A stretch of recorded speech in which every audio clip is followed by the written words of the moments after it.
सृष्टि coaching YouTube channel में आप तमाम छात्रों का स्वागत है। आज आपको भारतीय रिजर्व बैंक आरबीआई से जुड़े हुए महत्वपूर्ण प्रश्न को लेकर आपके सामने आया हूँ। वह प्रश्न जो आपको सफलता दिलाएगा, वह प्रश्न जो बराबर परीक्षा में आता रहता है, उन बैंकों का उन प्रश्नों का चर्चा हम लोग करेंगे। तो आइए छात्र, हम लोग शुरू करते हैं। भारतीय रिजर्व बैंक, इससे जुड़ा हुआ प्रश्न जो सीधे याद करने वाला भी है और समझने वाला, दोनों आपके सामने चर्चा हम लोग करेंगे।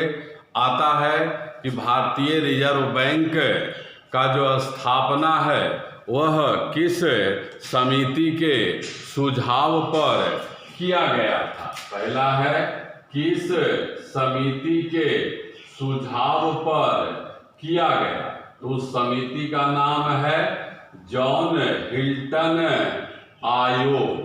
जॉन हिल्टन आयोग। और यह आयोग, यह समिति कब बना था? तो 1920 में इस समिति का निर्माण हुआ था और इसी समिति के सुझाव पर आरबीआई का स्थापना किया गया।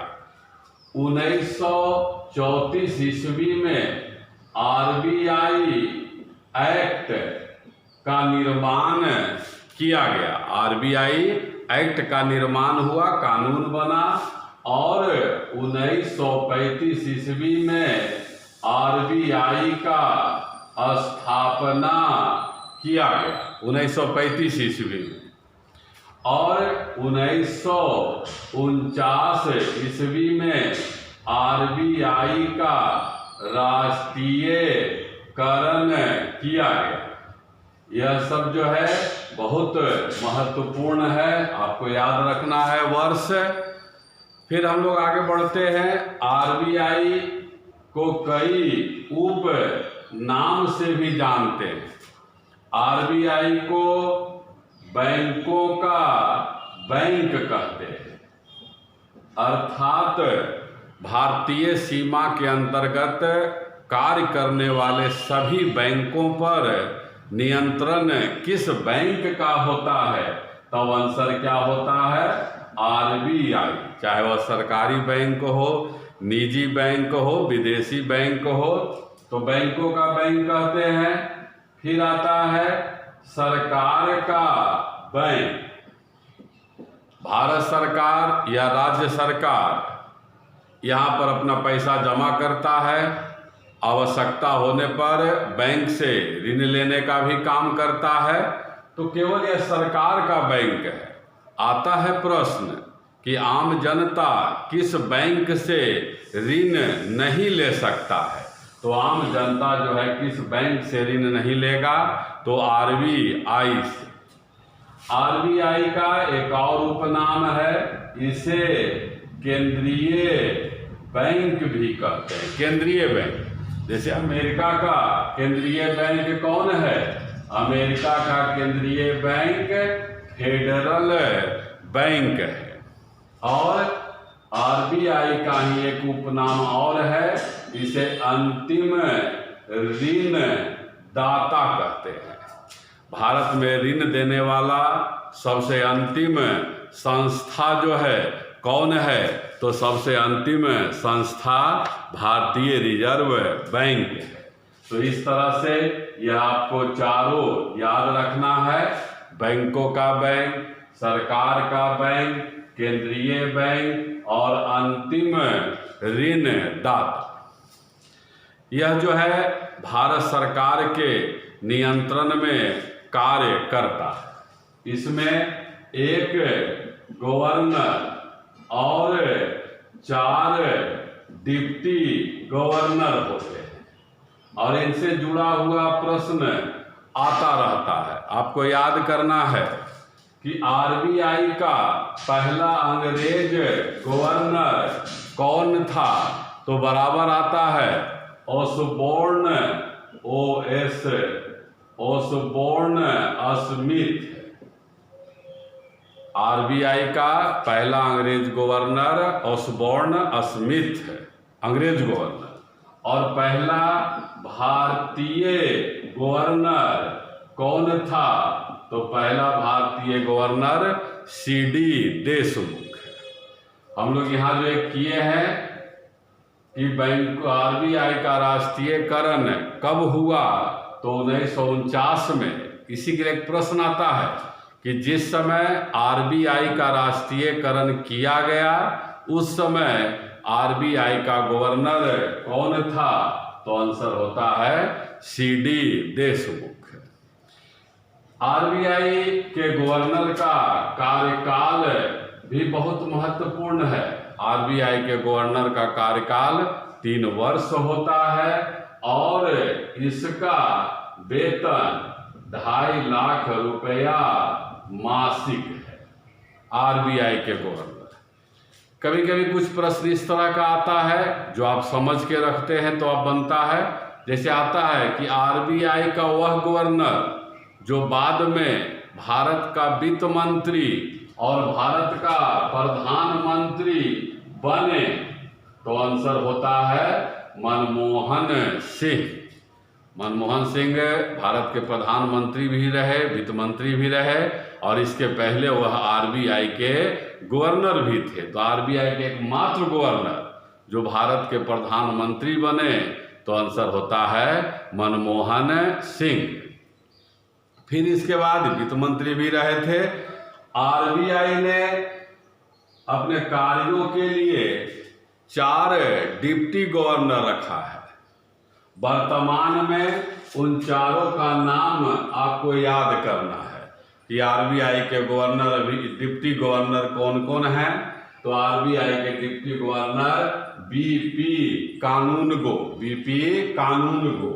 एम के जैन, माइकल देवव्रत पात्रा और NS विश्वनाथ। ये 4 डिप्टी गवर्नर हो गए। एक गवर्नर, इन लोग मिलकर आरबीआई का कार्य करते हैं। आरबीआई ने जब अपना कार्य प्रारंभ किया था तो इनके पास पूंजी कितना था? 5 करोड़ रुपया आरबीआई के पास पूंजी था। आरबीआई का वर्तमान गवर्नर भी आपको याद रखना है। आरबीआई का वर्तमान गवर्नर शक्तिकांत दास। आरबीआई के वर्तमान गवर्नर कौन हो गए? शक्तिकांत दास। और यह भी एक प्रश्न है कि आरबीआई के जो शक्तिकांत दास गवर्नर हैं वह भारत के कौन से गवर्नर हैं? नंबर, तब आंसर होता है यह आरबीआई के 25वें गवर्नर हैं। आरबीआई का मुख्यालय भी आपको ध्यान रखना है। आरबीआई का मुख्यालय जो है कहाँ है? मुंबई है। आरबीआई का मुख्यालय मुंबई।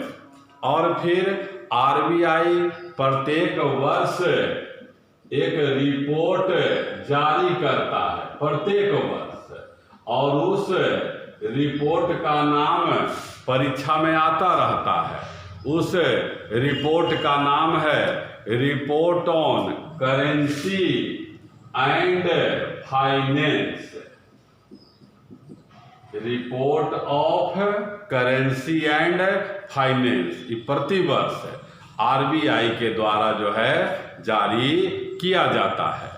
आरबीआई के संगठन से जुड़ा हुआ प्रश्न हम लोग किए। अब आरबीआई के महत्वपूर्ण कार्य से जुड़ा प्रश्न भी आपको याद करना है, और उसमें समझने वाला भी बात है और सीधा सीधा याद करने वाला है। आरबीआई का एक काम है नोट जारी करना। नोट जारी करने का काम आरबीआई का है। और यह भी आपको याद रखना है कि भारत में 2 चीज है, एक सिक्का और एक नोट है। सिक्कों का ढलाई मध्य प्रदेश के देवास में और उत्तर प्रदेश के नोएडा में सिक्कों का ढलाई होता है और नोटों का छपाई बराबर आपको परीक्षा में मिलेगा। सिक्योरिटी प्रेस ऑफ नासिक, आप जान रहे हैं सिक्योरिटी प्रेस नासिक में जो है नोटों का छपाई होता है। विश्व में सबसे पहले नोट का प्रारंभ कहाँ हुआ था? चीन में हुआ था। सबसे पहले नोटों का छपाई जो है चीन में किया गया था। और नोट जो छापा जाता है वह किस पद्धति पर छापा जाता है? तो अभी जो वर्तमान में है न्यूनतम आरक्षित प्रणाली, न्यूनतम आरक्षित प्रणाली, इसी आधार पर नोटों का छपाई होता है। और पहले जो है होता था आनुपातिक निधि प्रणाली, ये सब आपको क्लियर करेंगे। आनुपातिक निधि प्रणाली, न्यूनतम आरक्षित प्रणाली क्या है कि यदि आरबीआई 200 करोड़ रुपया, सरकार अगर 200 करोड़ रुपया छापता है तो 125 करोड़ का सोना जो है आरबीआई 115 करोड़ का सोना आरबीआई के पास रखना होता है। यही है न्यूनतम आरक्षित प्रणाली। ऐसा नहीं है कि आप जितना मर्जी उतना नोट छाप लीजिए। आप जो नोट छापिएगा उससे जुड़ा हुआ कुछ सोना जो है आरबीआई के पास रखना होता है। आता है कि नोट छाप जारी करने में ही कि 1 रुपया के नोट पर किसका हस्ताक्षर होता है? तो 1 रुपया के नोट पर भारत सरकार के वित्त सचिव का हस्ताक्षर होता है। और यह भी क्वेश्चन है कि वर्तमान में भारत सरकार के वित्त सचिव कौन है? तो वर्तमान में भारत सरकार का वित्त सचिव अजय भूषण पांडे हैं। इसके अलावा 2 रुपया से लेकर 2000 रुपया तक जो नोट है उस पर आरबीआई के गवर्नर का हस्ताक्षर होता है। 2 रुपया से लेकर 2000 के नोट पर किसका हस्ताक्षर? आरबीआई के गवर्नर का हस्ताक्षर होता है। आता है क्वेश्चन कि हमारे यहाँ बहुत सा मूल्य, अलग अलग मूल्य का नोट प्रचलित है, तो उसमें आएगा कि 10 रुपया का जो नोट होता है उस पर किसका चित्र बना होता है? तो 10 रुपया के नोट पर कोणार्क का सूर्य मंदिर का चित्र बना होता है। और कोणार्क के बारे में हम लोग इतिहास में चर्चा किए हुए हैं कि कौन सा शैली में बना हुआ है, तो नागर शैली में बना हुआ है। उसी तरह से फिर आता है कि 500 रुपया या 50 रुपया, पहले कर लेते हैं, ये हो गया आपका 10 रुपया के नोट पर। फिर है 50 रुपया के नोट पर हम्पी का रथ का चित्र बना हुआ है। हम्पी बहुत महत्वपूर्ण है। इतिहास में हम लोग एक टॉपिक किए हैं विजयनगर, और विजयनगर का राजधानी हम्पी है।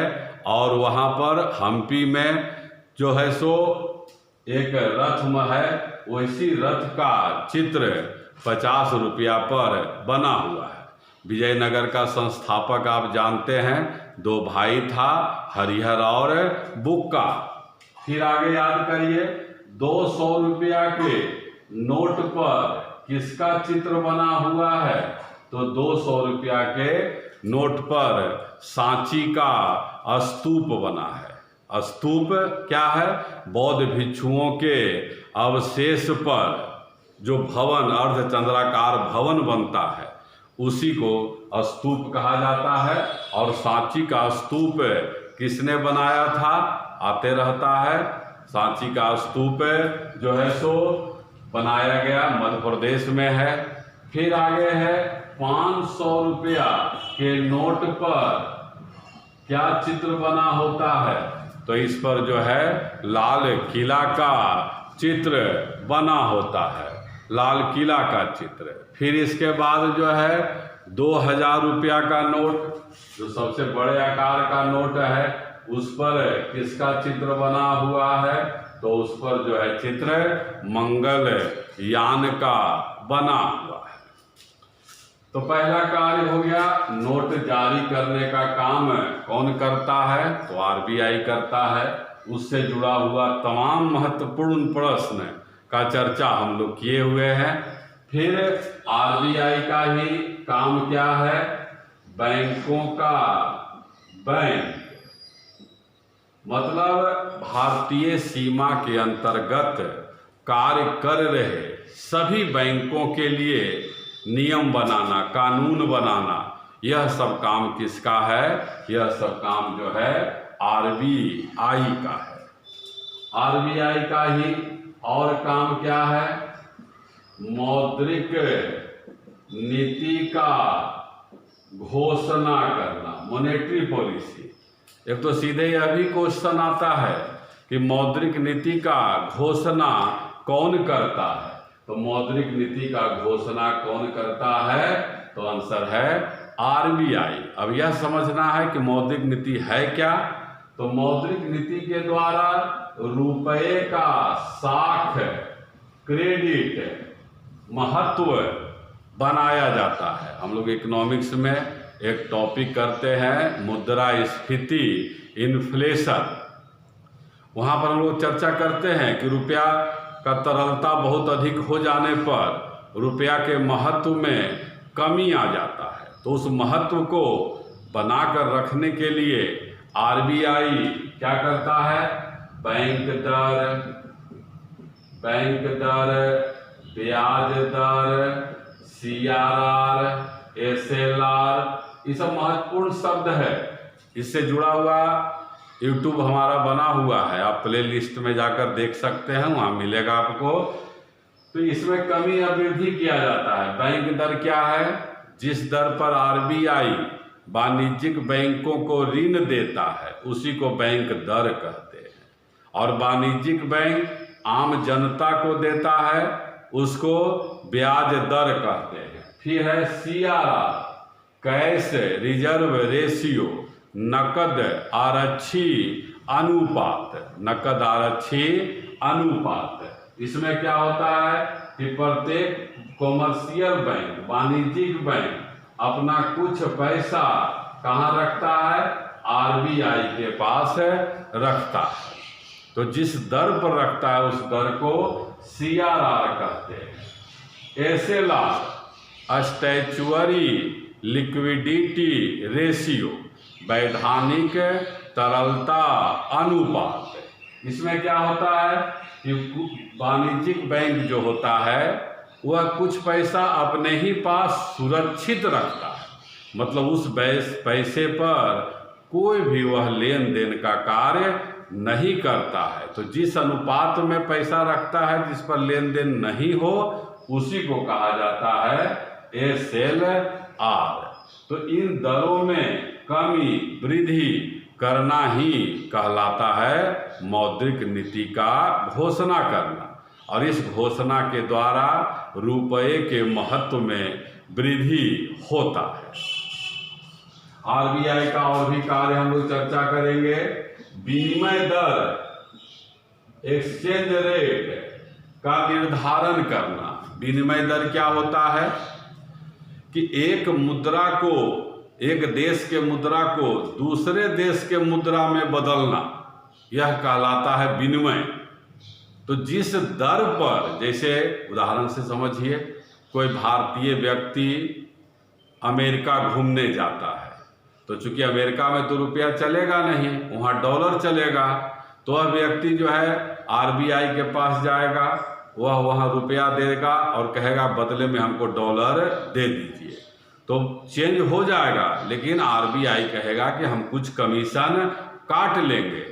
तो जितना कमीशन काटा जाता है उसे ही विनिमय दर कहा जाता है। और विनिमय दर क्या रहेगा, यह निर्णय कौन करता है? यह निर्णय आरबीआई करता है। पहले हम लोग चर्चा किए हुए हैं कि भारत सरकार का लेखा वर्ष 1 अप्रैल से है, 1 अप्रैल से लेखा वर्ष भारत सरकार का, लेकिन आरबीआई का लेखा वर्ष कब से है? आरबीआई का लेखा वर्ष 1 जुलाई से है। आरबीआई का एक और कार्य है रुपए का विमुद्रीकरण करना, रुपए का विमुद्रीकरण करना। अब विमुद्रीकरण आपको याद करना है छात्र, यह है क्या, क्यों किया जाता है? तो जो बड़े आकार के प्रचलित नोट होते हैं, बड़े आकार का अभी कौन नोट भारत में प्रचलित है? 500 रुपया का, 2000 रुपया का, ये सब जो बड़े आकार का नोट है, इसके स्थान पर इसको बंद कर दिया जाए और इसके स्थान पर नया नोट जारी करना, यही जो है कहलाता है विमुद्रीकरण। सीधा आपको प्रश्न मिलेगा परीक्षा में कि विमुद्रीकरण क्यों किया जाता है? तो विमुद्रीकरण किया जाता है काला धन पर नियंत्रण करने के लिए, और काला धन पर नियंत्रण करने के लिए विमुद्रीकरण अभी तक भारत में कितनी बार किया गया? तो अभी तक रुपये का विमुद्रीकरण जो है 3 बार किया गया है। और इसमें काला धन किसको कहते हैं? तो वह धन जिस पर कोई कर, कोई टैक्स नहीं दिया गया हो, उस धन को ही काला धन कहते हैं। मैं समझता हूँ आरबीआई से जुड़े हुए तमाम महत्वपूर्ण प्रश्नों का चर्चा आपके सामने लाया गया है। यदि आपको यह यूट्यूब चैनल अच्छा लगता है तो इसे ज़रूर सब्सक्राइब करें, लाइक करें, शेयर करें। आप आवश्यक सुझाव भी देते रहें। आपका सुझाव ही हमारे लिए मार्गदर्शन का कार्य करता है, इसलिए आपका सुझाव अपेक्षित है। एक बार इसको महत्वपूर्ण प्रश्न को आप क्रॉप कर लीजिए। धन्यवाद।